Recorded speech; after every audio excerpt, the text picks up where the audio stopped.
வணக்கம் மாணவர்களே. இரவில் ஒரு கதை. ஒரு ஊரில் ஒரு தாசி இருந்தால், அந்த தாசி இருந்த தெருவிலே ஒரு பெரிய பிராமணரும் இருந்தார். மிகப்பெரிய அந்தனர், கோயிலுக்கு பூஜை பண்ணுறவர். இவருக்கு ஏற்ற மாதிரி தாசி வீடு இருக்கிறது பிடிக்கல. ஏன்னா அவங்க பல பேர் வர்றாங்க, பல பேர் போகிறாங்க. இவளை எப்படியாச்சும் காலி பண்ணணும் வீட்டை விட்டு அப்படின்னு நினச்சார். வாசலில் உட்காந்துருப்பார். புதுசு புதுசாக ஆள் வர்றாங்க. இன்றைக்கி என்ன எத்தனை பேர் வர்றாங்க, ஒரு எண்ணிக்கிட்டே உட்காந்துல. அந்த ஊர் மக்கள்கிட்ட சொன்னார் அவர், நான் மிகப்பெரிய அந்தனர், கோயிலுக்கு பூஜை பண்ணுறவன். என் தெருவுக்கு ஏற்ற மாதிரி ஒரு தாசி கொடி இருக்கா. இவர் நிறைய பேர் வர்றாங்க போகிறாங்க, எனக்கு கொஞ்சம் கூட பிடிக்கலை. அதனால் அவளை எப்படியாச்சும் வீட்டை விட்டு காலி பண்ண சொல்லுங்கள். சரி, இந்த ஊர்க்காரவங்கெல்லாம் போனாங்க. ஐயர் வீட்டுக்கு 3வது வீடு ஏற்ற மாதிரி இருக்கார்.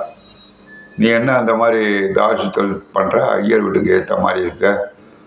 அவள் சொன்னால், என் பிழைப்பு எனக்கு வேறு ஒன்றும் தெரியாது, எனக்கு பாதுகாக்க யாரும் கிடையாது. அண்ணன் தம்பியோ அக்கா தங்கச்சியோ யாரும் எனக்கு கிடையாது, அப்பா அம்மா கிடையாது. என்ன, நான் இந்த தொழிலை விட்டுட்டா எனக்கு வேறு தொழிலும் தெரியாது அப்படின்னா. அதெல்லாம் முடியாது, வீட்டை காலி பண்ண அப்படின்னா. முடியாதுன்னா முடியாதுன்னா அடித்தே கொண்டுடுவோம்னாங்க. வேறு வழி இல்லை. சரி, அடிக்கணும்னா அடிங்கனால அதே மாதிரி அடித்தானுங்க. எல்லோரும் செத்து போயிட்டாங்க.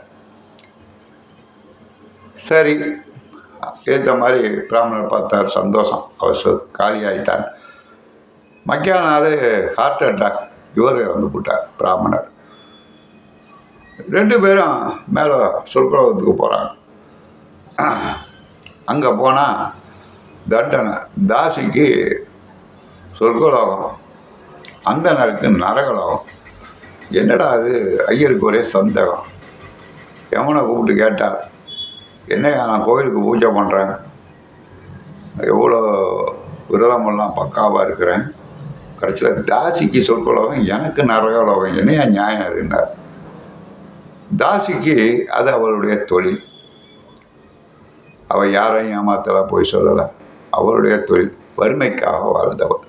நீ ஒரு அந்தனன், உன்னுடைய வேலை கோயிலுக்கு பூஜை பண்ணுறவங்க பற்றி தான்.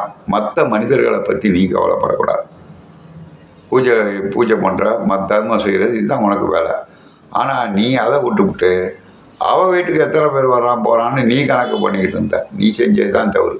ஒரு பிராமணராக, அதுவும் கோயிலுக்கு பூஜை பண்ணுறவராக இருந்துக்கிட்டு இந்த தொழிலை நீ செய்யக்கூடாது. ஒரு 3rd இன்னொருத்தன் செஞ்சால் தப்பு இல்லை, நீ செய்யக்கூடாது. அதனால் உனக்கு நரகலோகம், அவளுக்கு சொர்க்கலோகம். நானும் தீர்ப்பு சரியா இல்லையா நீங்களே சொல்லுங்கள். நன்றி மாணவர்களே. மீண்டும் அடுத்த வீடியோவில் பார்க்கலாம்.